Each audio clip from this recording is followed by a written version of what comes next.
আসসালামু আলাইকুম। যদিও এটা ভবন উদ্বোধনের কথা নিয়ে আমাদের আনা হয়েছে, আসলে এটা পুনর্মিলনী। বহুদিনের পুরানা লোকজনের সঙ্গে দেখা করা, বিশেষ করে এদিকে যারা আছে, যাদের সঙ্গে বহু বছর ধরে কাজ করেছি একসঙ্গে। আজকে একসঙ্গে তাদেরকে সবাইকে পাওয়া গেল বিকেএসএফকে উপলক্ষ করে। কাজেই সেই পুনর্মিলনী হিসেবেই আমরা এটা দেখব এবং আমরা এই ভবনের উত্তরোত্তর সাফল্য কামনা করব এই উপলক্ষে, যাতে যে পথে পিকেএসএফ রওনা হয়েছে তার পথে একটা বড় রকমের অবদান রাখতে পারে, আরো আরো রাখতে পারে ভবিষ্যতে এই ভবনকে কেন্দ্র করে। এর মধ্যে যে খুঁটি হয়ে বসে আছে ফজল কাদের, সে আর পিকেএসএফ একসঙ্গে হয়ে গেছে। এটার কত বছর হইল তোমার? 35 বছর মাত্র। এটি একেবারে গোড়ার থেকে দেখছি তোমাকে আছো এখানে। পিকেএসএফ আসলে হওয়ার কথা ছিল না, এরকম একটা প্রতিষ্ঠানের কোনো কারণ ছিল না। ঘটনাচক্রে এটা হয়েছে। ঘটনাচক্রে হয়েছে এইভাবে যে বিশ্বব্যাংক কিছু টাকা দিতে চায় বাংলাদেশকে, তারা এটা প্রজেক্ট বানিয়ে টাকাটার কথা উল্লেখ করে সরকারকে চিঠি লেখে। সরকারের পক্ষ থেকে আমাকে যোগাযোগ করা হলো, এটা কি করব আমরা, এটা কি হবে, কিরকম মনে হইতেছে। আমি পরে টরে জবাব দিলাম যে এটা টাকার দরকার নাই, এটা বাদ দিয়ে দেন, ফেরত দিয়ে দেন টাকাটা। এটা অনর্থক যেভাবে বলছে, এটা নষ্ট হবে, যে খেয়ে ফেলবে এই টাকা। যেভাবে বানানো হয়েছে খেয়ে ফেলার জন্য বানানো। কিছুদিন চুপচাপ গেল, ওরা বিশ্বব্যাংক পেছনে লেগে রইল। যেতে যেতে একবার প্রেসিডেন্ট পর্যন্ত গেল বিশ্বব্যাংক, যে আমাদের ওই টাকার একটা, ওই প্রজেক্টের একটা বিহিত করেন। তখন জেনারেল এরশাদ প্রেসিডেন্ট, তিনি আমাকে তলব করলেন যে এটা বলেন, আপনি নাকি বাধা দিচ্ছেন এটাতে, কেন বাধা দিচ্ছেন। আমি বুঝালাম যে এই জিনিসটা এইভাবে। বলে যে টাকাটা দিচ্ছে যখন, এটা রাখার কোনো ব্যবস্থা করা যায় কিনা। ওই যে নিশ্চয়ই সৎ কাজে এটা ব্যবহার করা যাবে বলে একটা বুদ্ধি বার করে আমাকে বলেন। আমি বলব ঠিক আছে, আমি একটা চিন্তা করে বলবো। আমি পরে 2 পৃষ্ঠায় লিখে দিলাম যে এটা এইভাবে করা যেতে পারে। এক্সট্রিম মশার কয়েল প্ল্যান্ট ফাইবার দিয়ে তৈরি, ডেঙ্গু, চিকুনগুনিয়া বাহি সহ যে কোনো মশার বিরুদ্ধে দেয় এক্সট্রিম সুরক্ষা। এটা ফান্ড হতে পারে, যেটার জন্য তখন মাইক্রো ক্রেডিটের টাকার অভাব, ছোট এনজিওরা টাকা পাওয়া যায় না কোথার থেকে। তাহলে যে এই এনজিওদের এই টাকাটা এখান থেকে দেওয়া যাবে, তারা এখান থেকে ধার করে নিয়ে যাবে, শোধ করে দেবে, কাজের ফান্ডটা থেকে যাবে। এই ছিল সিম্পল একটা আইডিয়া। টাকার পরিমাণও খুব কম, কত 20 কোটি না কত বললো, 24 কোটি টাকা। এই 24 কোটি টাকার জন্য এত কথা হইতেছে। আমি প্রথম বারবার বলতে ফেরত দিয়ে দেন, এই খামোকা ইটস নট ওয়ার্থ ইট, তারা যেগুলো করছে। তখন বোধহয় জেনারেল মুনিম অর্থমন্ত্রী ছিলেন, ওনাকে সভাপতি করে আমাকে মেম্বার করে আরো 2-4 জন নিয়ে 7 জনের একটা কমিটি করে দিল, বলে আপনারা এটা সুপারিশ করে দেন, আমরা এটা ফলো আপ করি। তো জেনারেল মুনিমকে বুঝালাম জিনিসটা, উনি বললেন আপনি যেভাবে বলেন আমাদের কোনো অসুবিধা নেই। তা আমি আবার এটা ফাইনাল করে দিলাম, এইভাবে এভাবে হবে, এটা একটা নাম দরকার। তখন এটা নাম আমি প্রস্তাব করলাম কর্মসহায়ক ফাউন্ডেশন। আমার কলিগ একজন ছিলেন সালমা খান, তখন উনি প্ল্যানিং কমিশনে কাজ করতেন, তিনিও মেম্বার ছিলেন, টাকাও রেখেছিলাম এই কমিটি। উনি দেওয়ার সময় উনি বলেন যে পল্লীটা লাগাই দেন। আমি বলছি কেন, সবার জন্য হোক। বলে সবার জন্য হলে শহরের লোকজন খেয়ে ফেলবে সব, আপনি পল্লীটা লাগাই দেন। আমি বলছি ঠিক আছে, পল্লী কর্মসহায়ক। ওইভাবে পল্লীটাও আসলো, পল্লী কর্মসহায়ক ফাউন্ডেশন হলো। ওইভাবে জব, সেখান থেকে প্রতিষ্ঠা, আমাকে বোর্ডে থাকতে হবে, এটা বোঝাতে হবে কিভাবে করতে হবে, আইন কানুন ইত্যাদি। তো সেই থেকে যে বোর্ডে থাকলাম, এটা ক্রমান্বয়ে বাড়ছে এবং আমারও ভালো লাগছে যে সবাই যারা যারা এটা বড় করতে চাচ্ছে, এনজিওদের টাকার অভাবের যে সমস্যাটা ছিল সেই সমস্যাটা মিটে গেল। ক্রমেই এটা বড় হলো, এটার প্রচার হলো, আমরাও এটা প্রচার করলাম। বিদেশে যখন লোকজন আসে টাকার অভাবের কথা বলে, আমরা যে এরকম পিকেএসএফ এর মতো তোমরা একটা করো, তাতে অনেক জায়গাতে পিকেএসএফ এর মতো এরকম প্রতিষ্ঠান করেছে তারা, যাতে করে তাদের একই সমস্যা, এই এনজিওরা টাকা দিতে চায়, মাইক্রো ক্রেডিট করতে চায়, কিন্তু ফান্ড পায় না। তাতে ডোনাররা এই ধরনের ফান্ড দিচ্ছিল না তখন। তো কাজেই এইটা একটা সুরাহা হিসেবে পাওয়া গেছে। এটার থেকে আমরা যখন এক পর্যায়ে আসলো, এটা দিন গড়ালো, ব্যাংকরা টাকা দিতে আরম্ভ করলো, তখন এই ব্যাংক আর পিকেএসএফ এর মধ্যে একটা সমস্যা দাঁড়ালো। লোকজন ব্যাংকের দিকে চলে গেল, এনজিওরা। পিকেএসএফ এরটা একটু পিছিয়ে গেল, যে ওদের আকর্ষণ কমে গেল। এইভাবে ব্যাংকের উপরে নির্ভরশীল হলো। এটার থেকে সমাধান কি আছে, ব্যাংকের থেকে ব্যাংকেরটা ভালো নাকি পিকেএসএফ এরটা ভালো, কোন দিকে যাবে, এ প্রশ্ন উঠল। ইতিমধ্যে আমি আরেকটা প্রশ্ন তুললাম, সেটা হলো যে এনজিওদের দিচ্ছে টাকা, তাদের মাইক্রো ক্রেডিটের জন্য ফান্ড হবে, সেটা দেবে।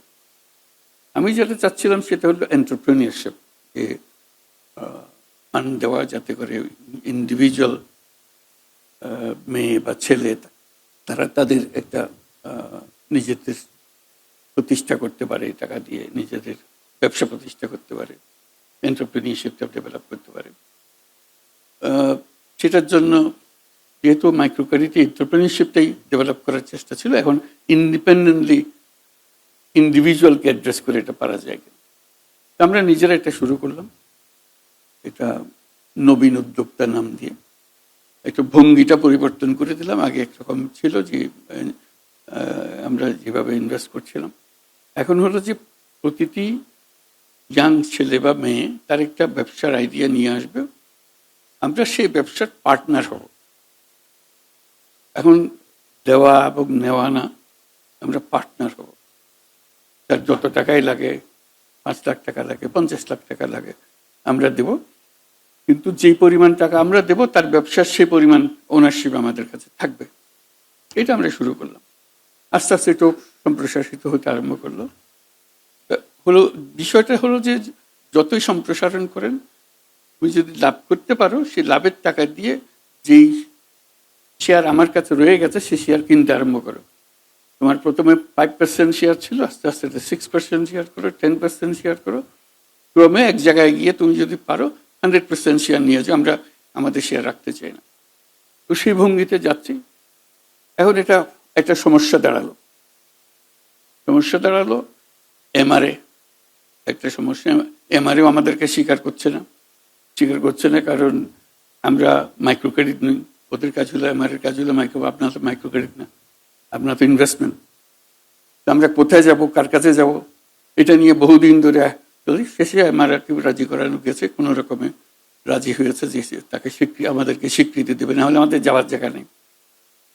আমি এত কথা বলছি এই জন্য, এই পিকেএসএফ এর এতদিনের যাত্রা যা হলো, যা তার অর্জন, বিরাট অবদান, এখন দ্বিতীয় ভবন যখন হয়েছে, আরেকটা পর্যায়ে যাওয়া দরকার।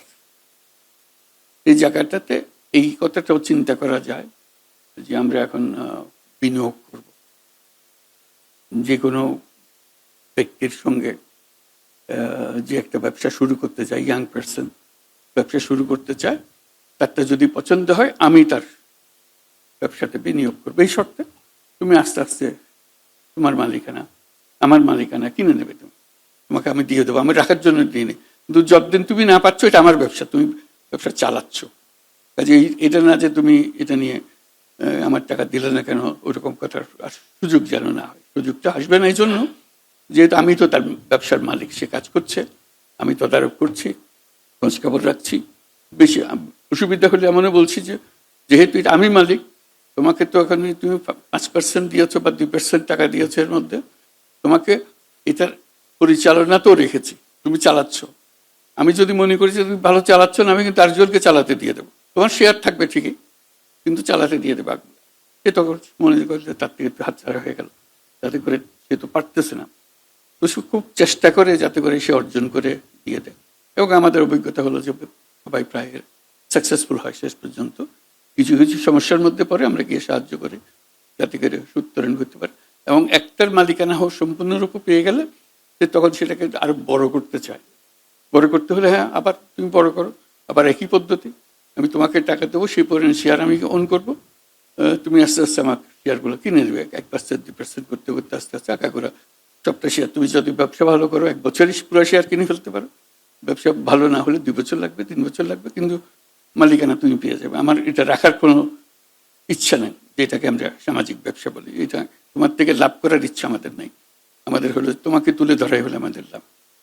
আমি এটা বললাম এই জন্য যে এই এই এখন বিকেএসএফ আগের কাঠামো নিশ্চয় পরিবর্তন করেছে, অনেক নিয়ম কানুনের মধ্যে পরিবর্তন হয়েছে ইতিমধ্যে।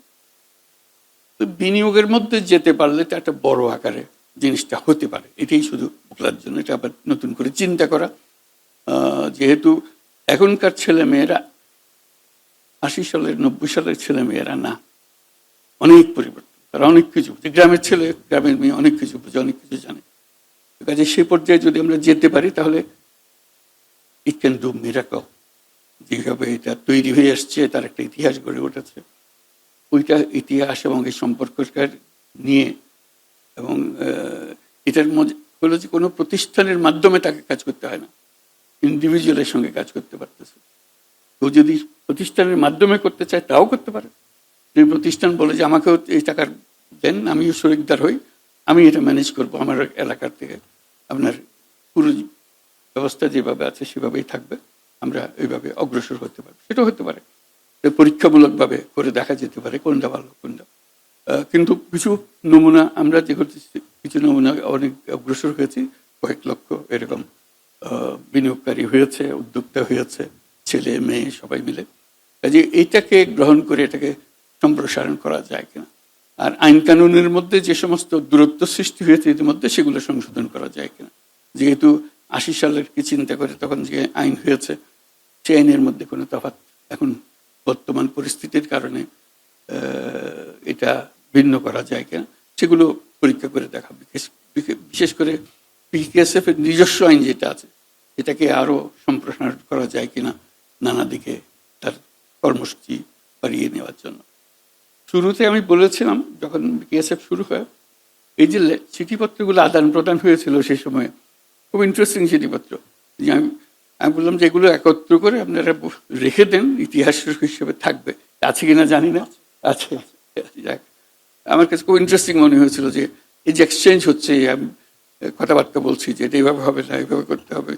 আমি বললাম যে এগুলো মূল্যবান জিনিস, কি পরিপ্রেক্ষিতে আলোচনা হচ্ছে, তার ফলে কি দাঁড়ালো, এটা একটা ইতিহাসের অংশ, যে কেন হয়, কিভাবে হয়, আপত্তিটা কি ছিল, এটা ভ্যালিড আপত্তি ছিল কিনা, যে পথে আমরা গেলাম সেটা সঠিক পথ কিনা। অনেক জিনিস এক্সচেঞ্জ হয়েছে, সরকারও এক্সচেঞ্জ করেছে, প্ল্যানিং কমিশনও এক্সচেঞ্জ করেছে, ডোনারও এক্সচেঞ্জ করেছে, সব মিলিয়ে ওই 20 কোটি টাকাকে কেন্দ্র করে পুরো ঘটনাটা ঘটেছে। 20 কোটি টাকাটা বিশ্বব্যাংকের 20 কোটি টাকাটা রাখার চেষ্টা, সেটাকে ওই 20 কোটি টাকাটা উপলক্ষ না হলে বিকেএসএফ এর জন্ম হয়তো এইভাবে হতো না, অন্য কোনোভাবে কোনোদিন হতে পারে, কিন্তু এইভাবে আর হতো না, ওই ধাক্কাটাও আসতো না। আর এর পেছনে লেগে গেল স্বয়ং প্রেসিডেন্ট নিজে। কাজে ওইটার ধাক্কাটা ঘুরে সরে এসছে যে উনি চাচ্ছেন যে টাকাটা থাকুক, এই 20 কোটি টাকা থাকুক, আর উনি ভরসা করে আমাকে চাচ্ছেন যে আমি একটু সমর্থন করে বলেছি না, দিয়ে দেন, ফেরত দিয়ে দেন, এই টাকা রেখেন না, এটা ঝামেলা, এটা গেল মানুষের খেয়ে ফেলবে এগুলো টাকাটা। কাজে এই যে এক্সচেঞ্জগুলো আছে ওখানে, ওইগুলো একটা গুরুত্বপূর্ণ জিনিস আমাদের ইতিহাসের অংশ হিসেবে। কেন কোন পরিস্থিতিতে আমরা এগুলো ব্যবহার করেছিলাম সেটা জেনে নেওয়া। আমাদের যাওয়ার পথ দীর্ঘ, কিন্তু আমাদের প্রস্তুতির পর্ব খুব শক্ত। বাংলাদেশের যে প্রস্তুতি দারিদ্র নিরসনের অন্য কোনো দেশে এরকম হয়েছে বলে মনে হয় না।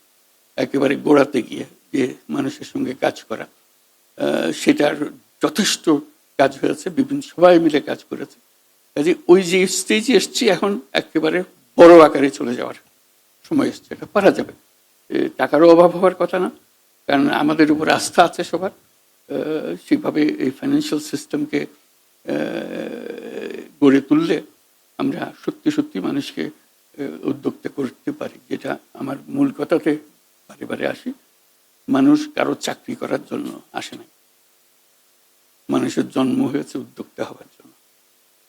কাজে সেটার দিকে যেন আমরা যেতে পারি, আমরা সবাইকে সে সুযোগ যেন দিতে পারি যে উদ্যোক্তা হওয়ার সুযোগটা তার আছে। সেই সুযোগটা নিল কিনা? এখনো বহু রকমের মানুষ উদ্যোক্তা হয়েছে, বহু রকমের, আমরা তালিকাও করে রাখি নাই কারো, এরকম পর্যায়ে গেছি আমরা।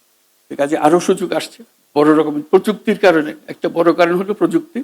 প্রযুক্তি আমাদেরকে একেবারে বিশ্বের সঙ্গে যুক্ত করে দিয়েছে সমস্ত কাজে। কাজে সেই প্রযুক্তিকে ব্যবহার করে এখন সময় এসছে যে আমরা প্রতিটি মানুষকে তার সৃজনশীলতাকে কেন্দ্র করে যেখানে যেতে চায় সেখানে যাওয়ার সুযোগ আমরা করে দিতে পারি। আশা করি সেই কাজে বিকেএসএফ এই নতুন ভবনে এসে নতুন যাত্রা শুরু করবে। ধন্যবাদ সবাইকে।